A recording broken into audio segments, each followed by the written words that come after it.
House or flat? It sounds like a lifestyle question, but as an accountant, I can tell you it is one of the most important financial decisions of your entire life. Get it right, and you build wealth steadily over decades. Get it wrong, and you could be sitting on a depreciating asset, paying fees you never planned for, and struggling to sell when you need to most. In this series, I'm going to break down every single financial angle of this decision: purchase costs, running costs, capital growth, leasehold traps, rental yield, and much more. I'm not going to tell you which one is better, because the honest answer is it depends entirely on your situation. But by the end of this series, you will know exactly which one is right for you. Let's start with the most obvious number, the purchase price. On average, a house costs around 19% more than a comparable flat in the same area. In real terms, if a flat is priced at $250,000, a similar house nearby could be $295,000 or more. That gap matters enormously, not just in the deposit you need, but in your stamp duty, your mortgage size, and your monthly repayments. Every pound of that difference is money you need to either save, borrow, or both. Now here's the accountant's perspective. A lower purchase price is not automatically better. It depends what you get for that price and what it costs you over time.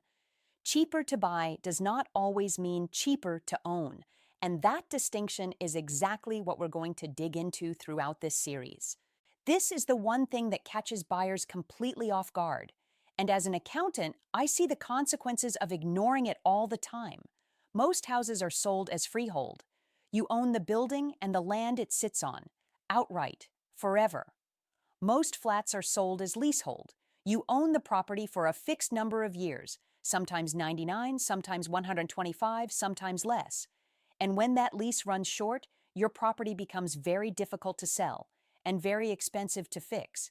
Extending a lease can cost thousands of pounds, and if a lease drops below 80 years, the cost escalates dramatically. Before you buy any flat, check the lease length immediately. If it's under 85 years, build lease extension costs into your budget. This single factor can make or break your investment.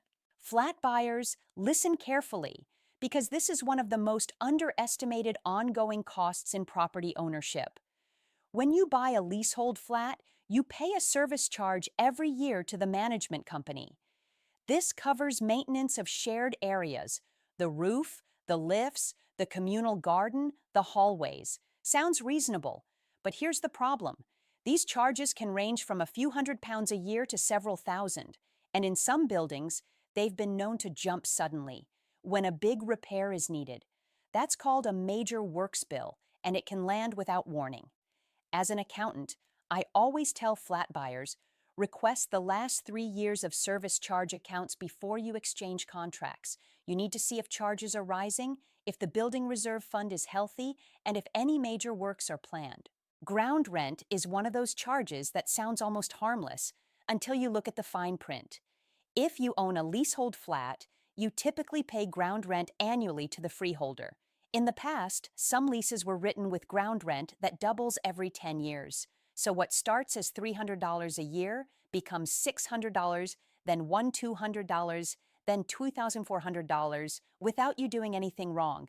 These escalating ground rent clauses caused a scandal and have since been reformed for new leases. But if you're buying an older flat, your solicitor must check the ground rent terms carefully. Certain mortgage lenders will refuse to lend on properties with problematic ground rent clauses, which means if you try to sell, your buyer could face the same problem. Always read the lease, always. Not skimming it, reading it. Now for the big one that every property buyer wants to know. Which grows in value faster, a house or a flat? Historically, the data is clear. Houses appreciate faster than flats over the long term. The land element of a house is what drives that growth. Land is finite, and demand keeps rising. Flats, particularly in oversupplied city center markets, have often underperformed. In some areas, flats bought 10 years ago are worth the same, or less, today. However, and this is important, location matters more than property type. A well-located flat in a high-demand urban area can outperform a house in a declining town. As an accountant, my advice is this: Don't just look at the property type. Look at the local supply and demand. Look at population growth, transport links, and regeneration plans. Those factors drive value, not bricks and mortar alone. If you're buying as an investment rather than a home, rental yield is one of your primary metrics. And here, flats often have a real advantage. Flats are typically cheaper to buy, which means your initial capital outlay is lower.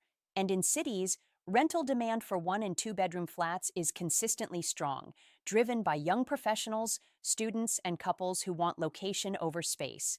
This means a flat can deliver a higher yield percentage on your investment than a house in the same area. But, and this is the accountant talking, you must deduct service charges, ground rent, and management fees from your rental income when calculating your real yield. Many landlords forget to do this and overestimate their returns significantly. Net yield after all costs is what matters, not the headline number. Always run the full numbers before you commit. Let's talk about the money you spend keeping your property in good shape, because over 10 years, this number is significant. With a house, you own everything: the roof, the boiler, the gutters, the driveway, the garden. When anything breaks, it comes out of your pocket directly. Roof repair alone can cost £5,000 to £10,000. A new boiler is £2,000 to £4,000. These are your problems to solve. With a flat, the building's structural elements are typically the freeholder's responsibility, paid through your service charge. You're only responsible for the inside of your flat. So, in one sense, a flat reduces the surprise cost risk. But if the building is poorly managed, you lose control completely. You can't choose the cheapest contractor or delay a repair. You pay what the management company decides. With a house, you have full control. With a flat, you have less risk but less control. Know which one you can live with. Here's something first-time buyers don't always realize. Some properties are harder to get a mortgage on, and as a buyer, that affects you whether or not you plan to sell. Mortgage lenders apply stricter rules to certain types of flats. Ex-local authority flats, high-rise blocks, flats with short leases, flats above commercial premises. All of these can be declined by lenders or offered at worse rates. Why does this matter to you, even if you're not selling? Because when you eventually do sell, your buyer needs to get a mortgage too. If lenders are reluctant, your pool of potential buyers shrinks, and you may be forced to accept a lower offer. Houses generally face far fewer mortgage restrictions. Freehold ownership is the gold standard for lenders. Before you commit to any flat, ask your solicitor and broker, will this be easy to mortgage? Not just today, but in 10 years when you're ready to sell. One of the most powerful ways to build equity in a property is to add value through renovation. And on this measure, houses win by a significant margin. With a house, you can extend into the loft, build a rear extension, convert a garage, add a garden room, redesign the layout entirely. Every smart improvement adds value, often returning more than you spend. With a flat, your options are severely limited. You cannot extend outward. You cannot add floors. You often can't even change internal walls without freeholder permission. And any alteration to the exterior requires consent, which can be refused. For buyers who want to force appreciation by improving a property, a house is almost always the better vehicle. For buyers who want to buy and hold without renovation, a well-chosen flat in a strong location can still perform. But if your strategy involves adding value, a flat will frustrate you quickly. Let me give you a clear side-by-side comparison of the ongoing costs, because this is where a lot of buyers get surprised. For a house, you pay your mortgage, buildings insurance, contents insurance, council tax, utilities, and all maintenance costs yourself. On a mid-range property, budget an extra 1 to 2% of the property value per year for upkeep. For a flat, you pay your mortgage, contents insurance, council tax, utilities, plus service charges and ground rent. Service charges on a managed block can run from $1,000 to over $5,000 per year, depending on the building and its facilities. In many cases, the total annual cost of owning a flat is not dramatically lower than a house. It's just structured differently, less unpredictable, but less controllable. The key question to ask yourself is, do I want predictable monthly costs or maximum long-term control? Your personality will guide your answer. If you're a first-time buyer trying to get on the property ladder, this scene is specifically for you because the decision looks different when it's your first purchase. A flat is almost always the more accessible entry point. Lower price, lower deposit, lower stamp duty, and often located closer to city centers where job opportunities are strongest. For many first-time buyers, buying a flat is not the dream, it's the strategy. You get in, build equity over 3 to 5 years, then use that equity to trade up to a house when your finances allow. This is a perfectly sound approach, and I've seen it work brilliantly. But you must buy with the exit in mind. Choose a flat with strong rental demand, check the lease, and avoid service charge horror stories by doing your due diligence up front. The ladder exists for a reason. Don't wait for the perfect property. Start climbing. If you have children or you're planning to, the house versus flat question becomes much clearer, and the financial case follows the lifestyle case almost perfectly. Space is the obvious factor. Houses offer more rooms, more flexibility, and private outdoor space. A garden that adds genuine quality of life and, in many markets, real monetary value. But there's also a financial dimension here. School catchment areas are heavily linked to house prices. Buying a house in the right catchment can give your children access to outstanding schools without private school fees, a saving that can run into tens of thousands of pounds over their education. Flats in family-sized configurations do exist, but they're less common, harder to sell to the family market, and typically offer no private outdoor space. If your family is growing, the house is not just a lifestyle preference. Financially, it is almost always the stronger long-term decision. For property investors, let me give you the framework I use when evaluating house versus flat. It comes down to 4 numbers. Number 1, gross rental yield. Annual rent divided by purchase price. Flats often win here. Number 2, net yield after all costs including service charges, management fees, insurance, and void periods. This number is often much closer between houses and flats than the gross yield suggests. Number 3, projected capital growth over your holding period. Houses have historically outperformed over 10+ years. Number 4, exit liquidity. How easy will it be to sell and to whom? Houses sell to a broader market. Families, investors, owner-occupiers. Flats sell to a narrower pool. The best investment isn't always the highest yield.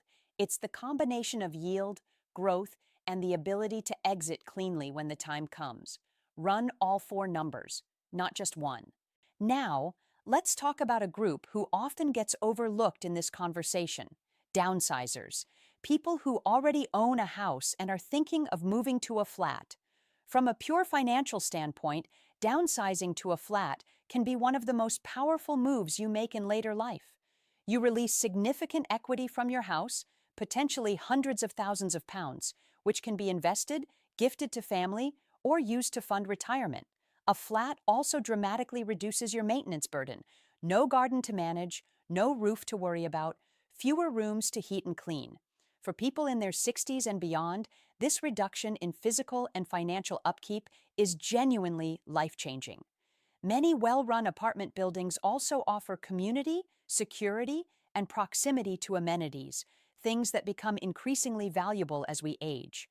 Downsizing isn't giving something up. Done well, it's one of the smartest financial rebalances you can make. Insurance is one of those costs that people think about last, and then regret when something goes wrong. So let me clarify exactly what you're responsible for in each scenario. If you own a house, you need buildings insurance, covering the structure, and contents insurance for everything inside. Both are your responsibility entirely. Premiums vary by property size, location, and rebuild cost, but budget several £100 a year at minimum. If you own a flat, buildings insurance is typically included within your service charge, because the freeholder insures the entire building. You only need contents insurance personally. This is one area where flat ownership genuinely simplifies things. One less policy to manage, one less bill to track. However, always confirm with the management company what the building's policy covers. Some policies have gaps, particularly around internal flat damage caused by a neighbor above you. Know what you're protected against before you assume you're covered. As an accountant, I can't do this series without covering tax because it affects both what you pay going in and what you keep coming out. Stamp duty applies to both houses and flats, calculated on the purchase price. Because flats are typically cheaper, your stamp duty bill will generally be lower, but the thresholds and rates are the same for both property types. For investors, rental income from both houses and flats is taxable. Allowable expenses, mortgage interest relief at basic rate, service charges, management fees, repairs, all reduce your taxable profit. Keep meticulous records of every cost. When you sell, capital gains tax applies to the profit on any property that isn't your primary residence.